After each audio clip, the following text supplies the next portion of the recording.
Alright guys, UFC 284 takes place this weekend. We've got Islam Makhachev defending his lightweight belt against Volkanovski coming up from featherweight. I'm stoked for this card. We've got a real main event, a real full card in general. I'm excited, I bet you're excited. Let's just jump straight into it. And first we're going to get to the star prospect of the night. And I think it's Della Maddalena. I just think he fights differently than all of these other prospects. He's undefeated in the UFC thus far, and he's taking on his toughest test in Randy Brown. He's somebody to look out for in the welterweight division, so keep a close eye on Della Maddalena and his fight. Moving on into the show stealer of the night, I mean, it's pretty self-explanatory. It's a double champ opportunity for Volkanovski. Not much more to say on that, and they're fighting for pound status in the UFC. So, super high stakes main event. And into the fighter that's in the oven, I think it's Volkanovski on the card, man. This is his one chance to really be great. And it's not like he can't have more in the future, but I just don't see the cards lining up for him with his age and with the division he's trying to go up to. So I'm going to say it's Volk. Jumping right into the first fight on the card in the lightweight division, we've got Zubaira Tukhugov taking on Elvis Brenner. Elvis Brenner has been in on short notice for Joel Alvarez. That fight would have been fucking crazy. But yeah, man, I mean, Zubaira, despite being the runt of Khabib's litter, he's still really good, man. He's still a 20-5 fighter, and I just feel like it's going to be too much for Brenner stepping in on short notice, his first fight, to be taking on somebody like this.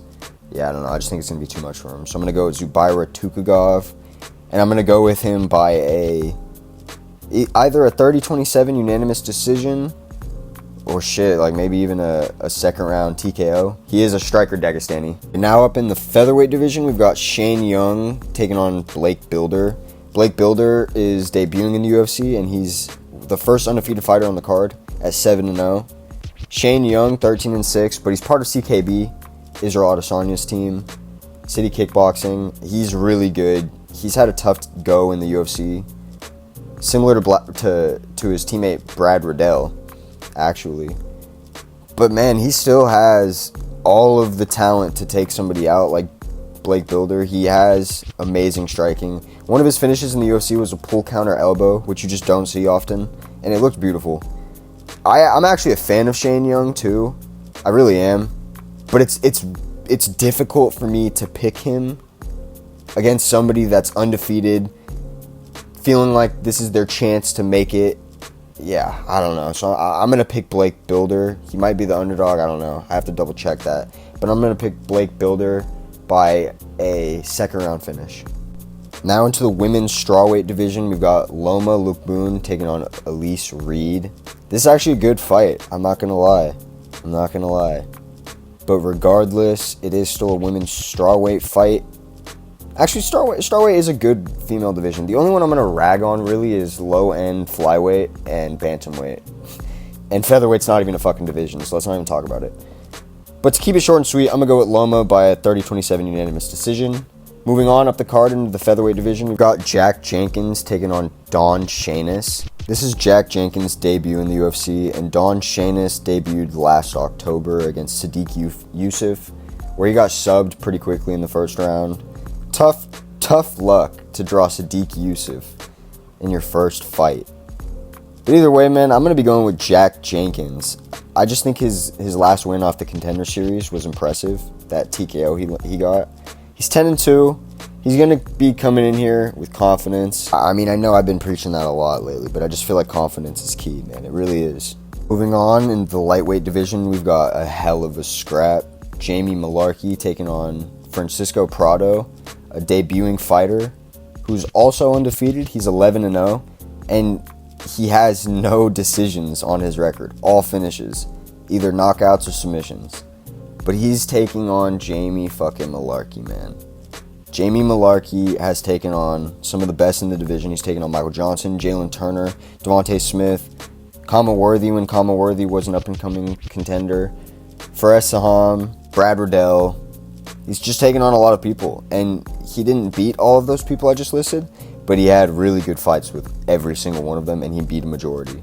So it's hard for me to not root for a savage like Jamie Mullarkey when he's on his home turf, in his backyard. So I'm going to be going with Jamie Mullarkey by a third round TKO. Up the prelims into the flyweight division, we've got Shannon Ross taking on Kleydson Rodrigues. I'm going to go with Kleydson Rodrigues. This kid looks like he could be something in the flyweight division for sure. He's built like a fucking action figure. He fights out of Brazil. He lost a split decision to CJ Vergara in his debut, I believe it was, on the Oliveira versus Gaethje card. But it was a close-ass fight. You could argue it went Kleydson Rodrigues' way. The judges didn't. But man, he still showed a lot. He showed a lot of good things in that fight. He's got great striking. I just feel like he's going to be able to take out a 12-6 fighter in Shannon Ross, who's coming off of a vicious TKO loss. So I'm going to go with Kleydson Rodrigues by a TKO. Moving on into the featherweight division, we've got a hell of a scrap. Joshua Culibao taking on Melsik Baghdasaryan. Both these fighters only have one loss, and I'll give you the quick rundown on them both. Melsik lost outside of the UFC and has been on a crazy tear in the UFC.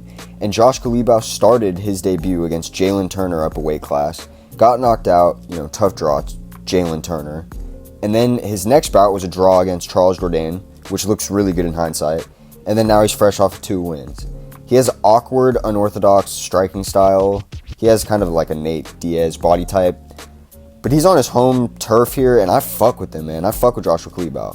And I fuck with Melsik Baghdasaryan, too. I feel like he's honestly 7 or 8 out of 10 times Melsik Baghdasaryan wins this fight, in my opinion. But I'm going to have to go with the underdog and Joshua Culibao. I just feel like the Aussies are going to get it done tonight, man. For the last 3 years, they couldn't fight on their home turf, home soil, and now they get a chance to shine. So I'm gonna ride with that momentum, and I'm gonna pick Joshua Culibao by decision. Finally, we've made it to our prelim headliner of Tyson Pedro taking on Modestas Bakauskas. Modestas was cut from the UFC after losing too many times in a row.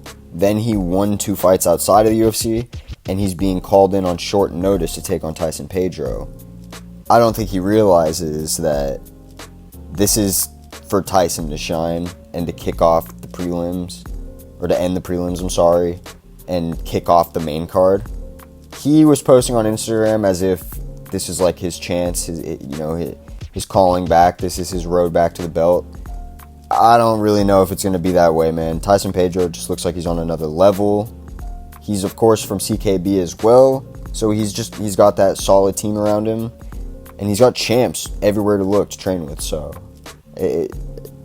I'm going with Tyson Pedro. Let's be real, man. Come on, I'm going with Tyson Pedro. We kick off the main card, and we really jumpstart my nerves for all of these picks.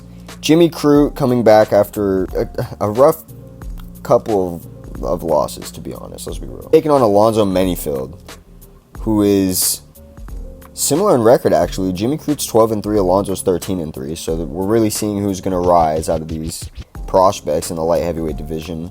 Jimmy Crute, man, his losses don't look so bad in hindsight. He lost to Jamal Hill, who, is the champion now. He lost to Anthony Smith when his leg got fucked up, so, And he still shot and acquired some solid takedowns on Anthony Smith. So that's pretty fucking solid. I've always been really high on Jimmy Crute. Like, in general, I've always just felt like he just needs the experience under the bright lights. But other than that, like, he's already championship material. You know what I mean? Alonzo Menifield, on the other hand, I feel like he's top 10 material, or top 15 to top 10 material, but I don't know if he'd ever break top 5. So I'm going to go Jimmy Crute by a submission. All right, into the heavyweight division. This one could bite me in the ass, but I actually feel like I could just go really quickly on this one. Justin Tafa taking on Parker Porter. I'm going with Justin Tafa. Tafa is the second coming of Mark Hunt, who is one of my favorite fighters of all time, especially heavyweight fighters. So I got to ride with him. He's going to get it done by first round knockout. They're going to start scrapping. He's going to catch him with a left hook. Boom, out cold. Bye-bye Parker Porter.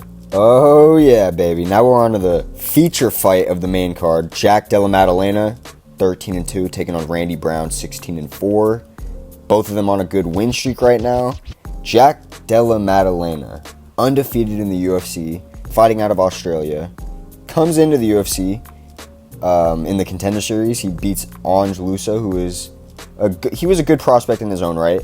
Then he knocks out Pete Rodrigues in the first round, knocks out Ramazan Ameev in the first round, knocks out Danny Roberts in the first round. He has those beautiful body hook combinations. I'm a sucker for body hook shots because I just feel like they're some of the cleanest combinations you could land in striking. But Randy Brown is also somebody that I've been high on for the last couple of years. He's on a 4-fight win streak against Alex Oliveira, Jared Gooden, Kalen Williams, or Chaos Williams, and Francisco Trinaldo. Francisco Trinaldo fight was a little bit closer than I feel like it should have been if you want to come in here and be a world beater, be a champion, be top 5 material. Like I think Jack Della Maddalena is, unfortunately. So, well, unfortunately for Randy Brown and his fans. But I'm going to go Jack Della Maddalena by a second round TKO. I think this is going to be his toughest fight, though, to date. Co-main event time, boys and girls. We got Yair Rodrigues taking on Josh Emmett, a fight that I've personally been calling for way too long, man. I feel like, I mean, now Yair's been a lot more active, but for a minute, man, it was so fucking tough to even match him in this division. And same with Josh Emmett. But we're here. No more bitching. Yair's coming off of his win against Brian Ortega, which, you know, call it what it was. Shoulder injury, I guess. He did kind of armbar him into it, pulling his shoulder back like a straight armbar. But Yair was piecing him the fuck up on the feet, so I'm not that mad at it. And Josh Emmett, a lot of people think he lost to Calvin Kattar. I thought he won the fight, so whatever. I think he's worthy of this shot. And this is a tough fight for both of them, man. On their best days, I feel like they're style counters for each other, genuinely. I feel like Josh Emmett is going to struggle against that rangy counter striking and fast striking from Yair, especially those kicks he's going to be throwing over the top. And I feel like Yair is going to have a really hard time getting out of the way of Josh Emmett's right hand and his left hand, because he doesn't really move as much as I'd like him to after he finishes his combinations, after he finishes his strikes. He's just too aggressive. I feel like he's fighting with Mexico just like on his shoulders the whole time he's in there, and it really weighs him down. This is a tough one for me. I've been going back and forth every single day in my head, but I'm going to have to go with Josh Emmett, man. I'm going to ride with Team Alpha Male, getting it done. Josh Emmett cementing himself as the number 1 contender for the featherweight belt. That's what we've all been waiting for. Main event time. Islam Makhachev, the lightweight champion, defending his throne against Alexander Volkanovski, the featherweight champion, the number 1 pound for pound in Volk, taking on the number 2 in Islam, fighting for gold in the lightweight division, fighting for pound status. Volk's fighting for history. He's trying to become a double champion. Islam is fighting to continue Abdulmanap's plan, Khabib's plan. You know, basically just what they've known that Islam could do this whole time. And I can't even lie to you, man. I've been an Islam hater. Not a hater, man, because I'm not one of those types of people. But I have definitely been talking down his skills. I didn't think he was going to beat Charles Oliveira. For sure did not think so. I didn't even think he was going to beat Beneil Dariush, and that fight didn't happen, and I still don't think he'd beat him. But it's a lot harder to count him out after you see what he did to Charles and what he's done to everybody else he's fought. This fight has been... It's been one of those ones that I've been mulling over since it was conceived, since it was announced. For the longest time, probably 90% of the time, I've been thinking in my mind Islam is just too fucking big. Like, look at what he did to Nick Lentz. He was drowning him. And Nick Lentz is around the same size as Volkanovski. So I could see Islam doing that to him. But there's something to Volkanovski's character when you're watching him train. He's just one of those people that you can count on, you know? Like, even, I don't know him personally, but I'm sure all of us can agree that when you see how he works and the drive he has and how disciplined he is, it's hard not to put trust in somebody like that to get a task done. Whatever the task may be. He just brings that confidence. That type of confidence that makes me confident. And he's in his backyard. He gets one shot at this, man. I genuinely feel like this is his only shot. I don't think he's going to get another shot at double champ status. He needs to get it done this Saturday against Islam Makhachev. And I think he's going to. I think he's going to catch Islam early, first or second round, with an overhand or a hook over the top. Something along those lines. And I just think he's going to catch him, pounce, and the fight's going to be stopped.